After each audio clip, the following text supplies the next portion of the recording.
Assalamualaikum warahmatullahi wabarakatuh. Perkenalkan, nama saya Aulia Rama Lutfiani, nomor absen 6 dari kelas 11 MIPA 4. Pada kesempatan kali ini, saya akan mempresentasikan materi Bahasa Indonesia kelas 11, yaitu materi resensi. Mari kita simak penjelasannya sebagai berikut.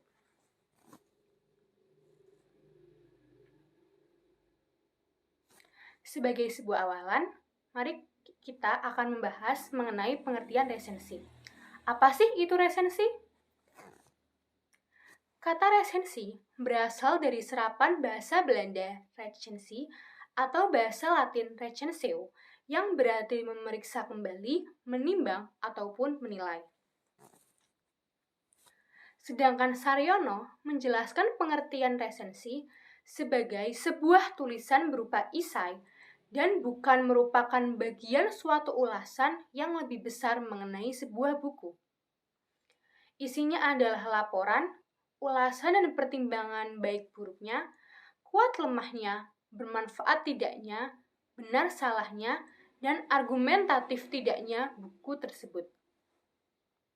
Tulisan tersebut juga didukung dengan ilustrasi buku yang diresensi, baik berupa foto buku ataupun fotokopi sampul buku. Menurut Kamus Besar Bahasa Indonesia, resensi adalah pertimbangan atau pembicaraan tentang buku.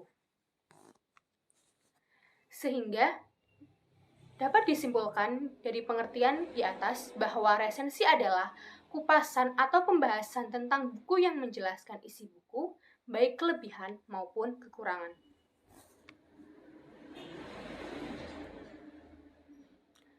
Kemudian yang selanjutnya ada fungsi-fungsi resensi. Ada beberapa macam fungsi-fungsi resensi. Yang pertama yaitu bagi penulis. Bagi penulis, fungsi resensi ada beberapa macam. Yang pertama yaitu mendapatkan umpan balik dan saran tentang buku. Kemudian, yang kedua yaitu dapat digunakan untuk memperoleh pengetahuan tentang sambutan atau opini dari masyarakat terhadap buku yang ditulis. Kemudian, fungsi resensi yang kedua yaitu bagi penerbit media massa. Fungsi resensi bagi penerbit media massa, yaitu resensi buku, dapat dimanfaatkan sebagai sarana dalam menguji atau mengembangkan suatu topik atau masalah. Kemudian, sedangkan bagi penerbit, fungsi resensi ada beberapa macam. Yang pertama yaitu memperkenalkan buku-buku yang diterbitkan. Kemudian, yang kedua yaitu memperhatikan sambutan dan penerimaan masyarakat atas buku yang diterbitkan. Kemudian, yang terakhir yaitu mendapat umpan balik serta saran demi kebaikan buku yang diterbitkan.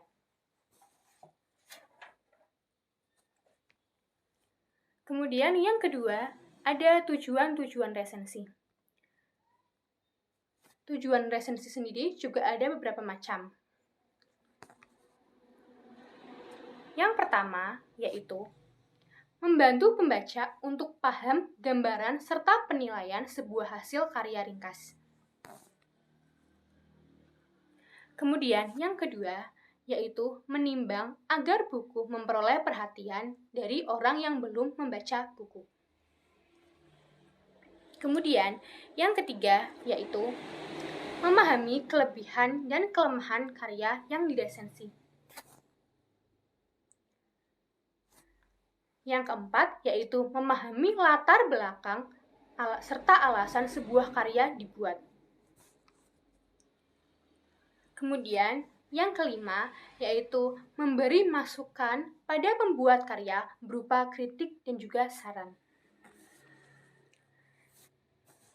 Dan kemudian yang keenam yaitu menguji kualitas karya dan membandingkannya dengan karya yang lain.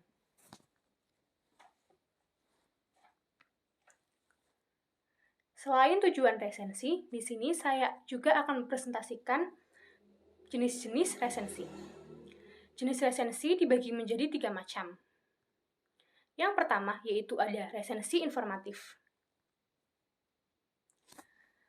Apa sih itu resensi informatif? Resensi informatif adalah resensi yang memberikan gambaran umum secara singkat tentang suatu buku. Yang ditulis adalah hal-hal umum dan hal-hal penting tentang buku tersebut. Pada umumnya, isi resensi informatif hanya ringkasan dan paparan mengenai apa isi buku atau hal-hal yang bersangkutan dengan buku. Kemudian, yang kedua ada resensi deskriptif.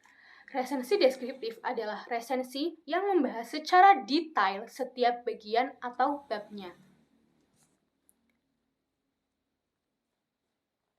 Dan jenis yang ketiga yaitu resensi kritis. Resensi kritis yaitu resensi yang berbentuk ulasan detail dengan metodologi ilmu pengetahuan tertentu. Isi dari resensi biasanya kritis dan objektif dalam menilai isi buku.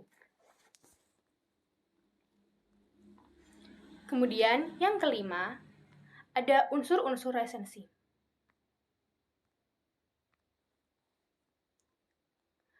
Yang pertama yaitu judul buku.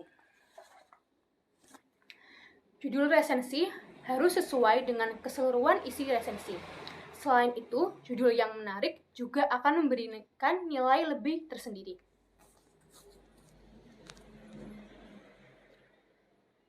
Kemudian, yang kedua ada identitas buku. Identitas buku sendiri mencangkup judul buku, pengarang, penerbit, tahun terbit, cetakan ke, dan jumlah halaman. Peresensi harus menunjukkan jenis buku yang diresensi, termasuk buku fiksi ataupun buku non-fiksi. Kemudian, yang ketiga ada pendahuluan atau pembuka resensi. Bagian pendahuluan itu berisi landasan berpikir presensi. Bagian pendahuluan biasanya mengemukakan tema dan deskripsi buku secara singkat. Yang keempat ada isi resensi. Isi resensi merupakan bagian inti dari sebuah resensi. Bagian ini biasanya meliputi sinopsis atau isi buku secara ringkas, ulasan singkat buku dengan kutipan secukupnya, keunggulan buku, kelemahan buku, tinjauan bahasa, dan kesalahan cetak. Sinopsis isi buku sendiri maksudnya dalam bagian ini peresensi mengemukakan pokok-pokok isi buku. Jika yang diresensi buku-buku fiksi, presensi harus mengemukakan unsur-unsur yang berhubungan dengan masalah, watak, dan latar cerita sehingga orang lain penasaran ingin membacanya. Sedangkan maksud dari kelemahan dan keunggulan buku yaitu penulisan resensi harus mengemukakan segi-segi menarik dari buku tersebut. Penulis buku juga harus mengemukakan penulis buku juga harus mengemukakan kekurangan buku tersebut. Kemudian yang selanjutnya yaitu ada struktur teks resensi.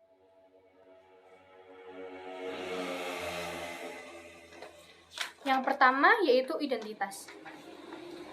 Dalam resensi, identitas mencangkup judul pengarang, penerbit, tahun terbit, tebal halaman, dan juga ukuran buku. Bagian ini mungkin saja tidak dinyatakan secara langsung seperti yang tampak pada teks ulasan film dan lagu. Kemudian yang kedua ada orientasi. Bagian ini terletak di paragraf pertama, yakni penjelasan tentang kelebihan buku seperti penghargaan yang pernah didapatkan oleh buku yang diresensi.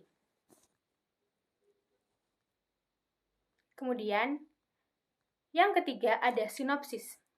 Sinopsis berupa ringkasan yang menggambarkan pemahaman penulis terhadap isi novel. Yang keempat, yaitu ada analisis.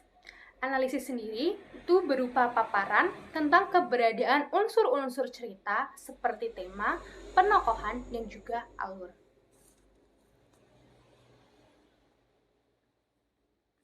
Yang kelima, ada evaluasi.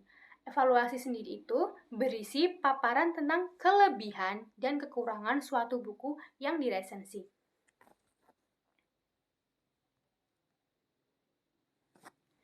Bagaimana sih cara atau langkah-langkah dalam meresensi buku yang baik dan benar? Mari kita simak penjelasannya sebagai berikut. Langkah-langkah meresensi buku yang baik dan benar yang pertama yaitu mengenali semua aspek buku yang diresensi, mulai dari tema, deskripsi isi buku, hingga jenis buku tersebut. Kemudian yang kedua, yaitu membaca buku yang akan diresensi secara komprehensif, cermat, dan juga teliti. Yang ketiga, yaitu menandai bagian-bagian buku yang diperhatikan secara khusus, yang menentukan bagian-bagian yang dikutip untuk dijadikan sebuah data. Kemudian, yang keempat ada membuat sinopsis atau intisari dari buku yang akan diresensi. Dan yang kelima, yaitu menilai kualitas buku yang diresensi.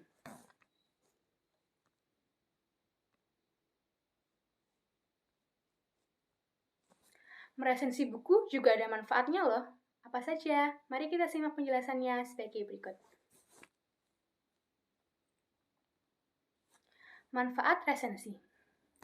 Yang pertama yaitu sebagai bahan pertimbangan. Maksud dari bahan pertimbangan ini yaitu untuk memberikan sebuah gambaran kepada para pembaca tentang sebuah karya dan untuk mempengaruhi mereka atas karya tersebut. Kemudian yang kedua yaitu nilai ekonomis. Untuk mendapatkan uang atau imbalan dari buku-buku yang diresensikan secara gratis dari penerbit buku jika resensinya dimuat di koran atau di majalah. Mohon maaf, ini yang benar nomor 2. Salah dalam mengetik. Kemudian yang ketiga yaitu sebagai sarana promosi buku. Maksudnya yaitu buku yang diresensikan adalah buku baru yang belum pernah diresensi. Oleh sebab itu, resensi merupakan suatu media untuk mempromosikan buku baru tersebut. Yang terakhir yaitu sebagai pengembangan kreatif. Maksudnya adalah dalam membuat sebuah resensi, buku harus mempunyai unsur-unsur agar resensi tersebut berkualitas. Terima kasih, itu saja yang dapat saya sampaikan. Mohon maaf apabila ada kekurangan. Wabillahi taufiq wal hidayah. Wassalamualaikum warahmatullahi wabarakatuh.